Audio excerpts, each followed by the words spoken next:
राम राम। सृजन का सिद्धांत है कि कोई भी भौतिक निर्माण होने के पहले उसका वैचारिक निर्माण होता है। कदाचित यही निर्माण का नियम है। इसकी कोई काट सामान्यतया दिखाई नहीं देती। अमूमन और वास्तव में कोई महिला पुरुषों के मुकाबले अधिक सरल, सहज और मृदु होती है। उसकी वाणी की कोमलता पुरुषों की तुलना में अच्छी होती है और इससे वह किसी को भी प्रभावित करने की सामर्थ्य रखती है। तथापि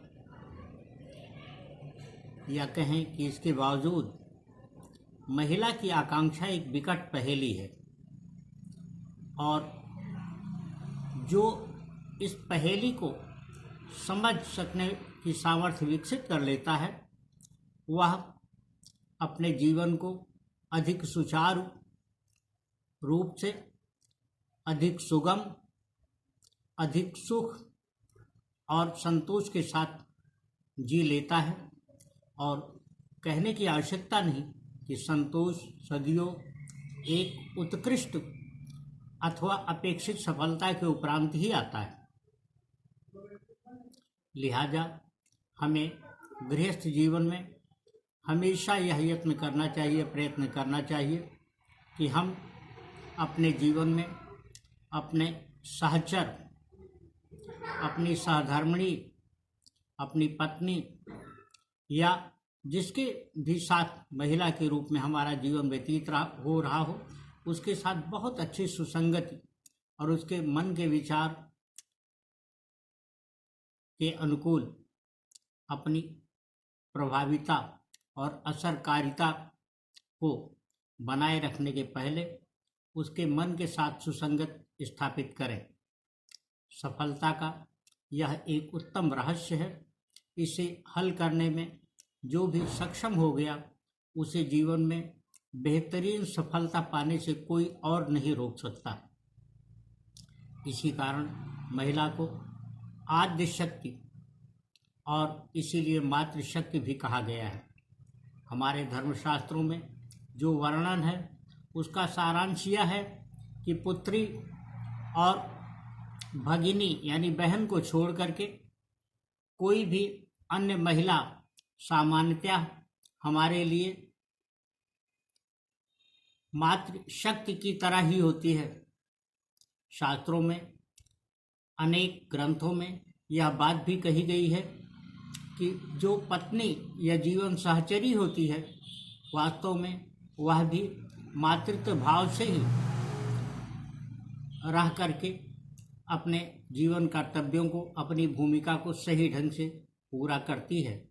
उसके लिए जीवन में कुछ ही क्षण होते हैं जब वह अर्धांगिनी के रूप में होती है, अन्यथा उसका अधिक समय मातृत्व भाव में ही बीतता है और यही प्रकृति का नियम है। एक और बात, अन्य बात ये कि मन में हमेशा नए तरीके के विचार उपजते हैं। मन, विचार और समय में एक साम्यता यह है कि ये तीनों अबाध हैं। मनुष्य ने समय की गति का किसी तरह परिमापन करके अपने संतोष से, अपनी संतुष्टि से एक मापन निर्धारित करके मन को तो काल अवधि में विभाजित करके और समय की सीमा को भौतिक जगत में किसी रूप में बांध दिया। यह अवश्य है कि समय अनियंत्रित है, लेकिन विचार और मन तो सर्वथा अनियंत्रित हैं। इन्हें बांध पाना किसी के लिए संभव नहीं है। बड़े बड़े योगी जन, महर्षि, मुनि, तपस्वी, मनस्वी ऐसे हुए, उन्होंने अपने अपने तरीके से यत्न किया, किंतु विचार को, मन को कभी कोई नियंत्रित नहीं कर पाया। एक और बात वो ये कि विचार कोई भी अंतिम नहीं होता। हर विचार अपने अंत के साथ, अपने समापन के साथ एक नए विचार को जन्म देता है। यह संतति की तरह है। वह संतति जिसने और जिसकी परंपरा में आज हम हैं, कल हमारे बाद हमारे होंगे, और यह सिलसिला लगातार जब तक सृष्टि है चलता रहेगा। ऐसा धर्मशास्त्रों का, धर्म विज्ञान की पुस्तकों का और विभिन्न ग्रंथों का, साथ ही विज्ञान का भी कहना है कि जब तक महाप्रलय की स्थिति नहीं होती, सृष्टि का समापन नहीं होता, इस सिलसिले को कोई रोक नहीं सकता।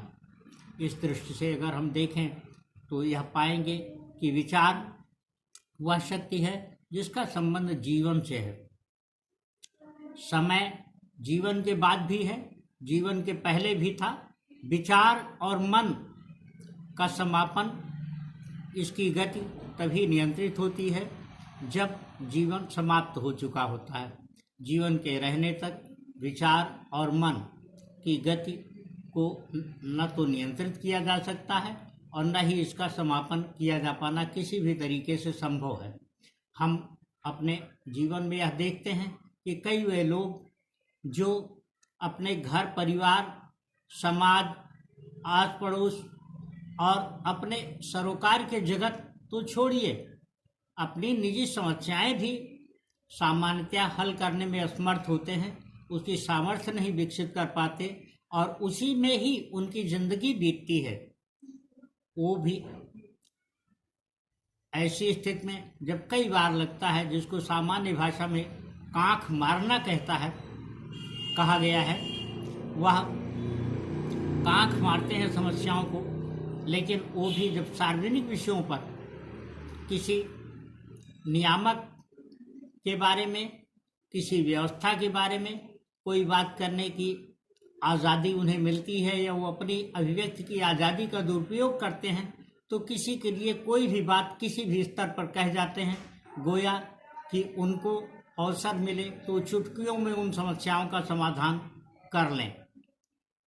कुछ ऐसे बाबा भी विकसित हुए हैं जो चुटकियों में किसी समस्या का समाधान करने की बात करते हैं। वो मेरी अपनी दृष्टि में पाखंडी हैं और वो लोगों की मनोभावनाओं का शोषण करते हैं, उनका दोहन करते हैं।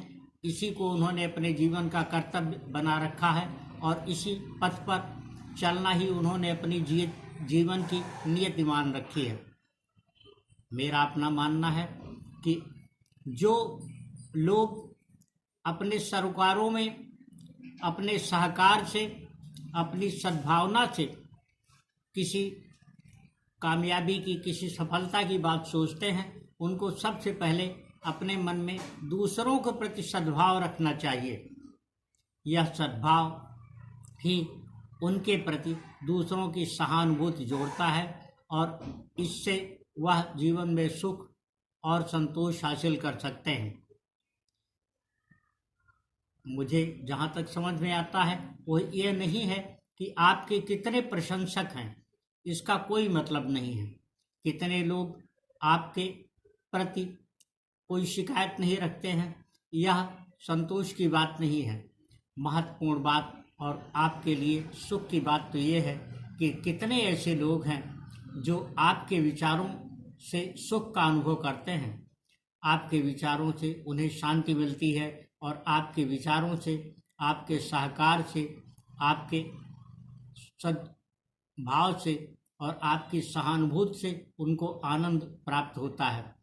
अगर बहुत सारी संख्या में, बहुत बड़ी संख्या में लोग आपसे संतुष्ट हैं, आपके प्रति उनकी कोई शिकायत नहीं है, तो इसका मतलब है कि आपने अपने जीवन में बहुत बड़ा समझौता किया हुआ है। ऐसे यह ठीक है कि जीवन यापन के लिए बहुत बार ऐसी स्थिति प्राप्त करने की अनिवार्यता बन जाती है जब हमें किन्हीं शर्तों के तहत होकर के गुजरना होता है। विचारों से अनुबंध करना होता है, विचारों का अनुबंध करना होता है, लेकिन हमारे अपने जीवन में हमें हमेशा यह देखना चाहिए कि उन्हीं विचारों से हम अनुबंध करें, उन्हीं विचारों का हम अनुबंध करें जो हम अपनी जिंदगी में जीना चाहते हैं और इसी के लिए प्रयत्नशील रहें, तब हमारे जीवन में बार बार दुविधा या बार बार असुविधा की स्थिति नहीं पैदा होगी। हम विरोधाभास या विरोधाभासी जीवन जीने से बचने से रह जाएंगे। हमें इस बात को ध्यान में रखने की आवश्यकता है कि जिन समस्याओं पे हम ऐसी भावना अपने अंदर न जगा सके, ऐसी दृष्टि न जगा सके कि उन समस्याओं का निराकरण वास्तव में कैसे हो सकता है, उस पर किसी प्रकार की टिप्पणी करने से बचें। और जब हम ऐसा बचेंगे तो हम पाएंगे कि हमारे प्रति लोगों का दृष्टिकोण ज़्यादा उन्नत होगा। लोग हमारे संबंधों को, हमारे सरोकार को ज़्यादा महत्व देंगे, ज़्यादा अहमियत देंगे। कहने का अर्थ यह बिल्कुल नहीं है कि हम विचारों से समझौता करते हुए घूमें। हम अपने विचार को बनाए रखें, यही स्वाभिमान है, यही आत्मबल है। किंतु स्वाभिमान किसी भी स्थिति में गुरूर के हद तक नहीं होना चाहिए, जो हमें समाज में उपहास की स्थिति में ले जाए अथवा हमें समाज में कभी किसी स्थिति पे किसी प्रकार की अवमानना की स्थिति हमारे लिए पैदा करे। जिन लोगों के विचारों से हमें किसी भी प्रकार का लाभ होता है, हमेशा उनके प्रति हमारे मन में, मस्तिष्क में कृतज्ञता का होना बहुत आवश्यक है।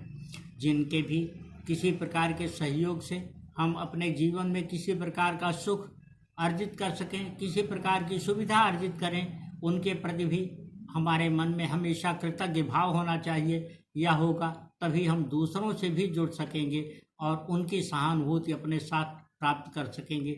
यही प्रकृति में नियम है। ठीक उस तरह जिस प्रकार से संतति का नियम है, यह आगे बढ़ता रहे।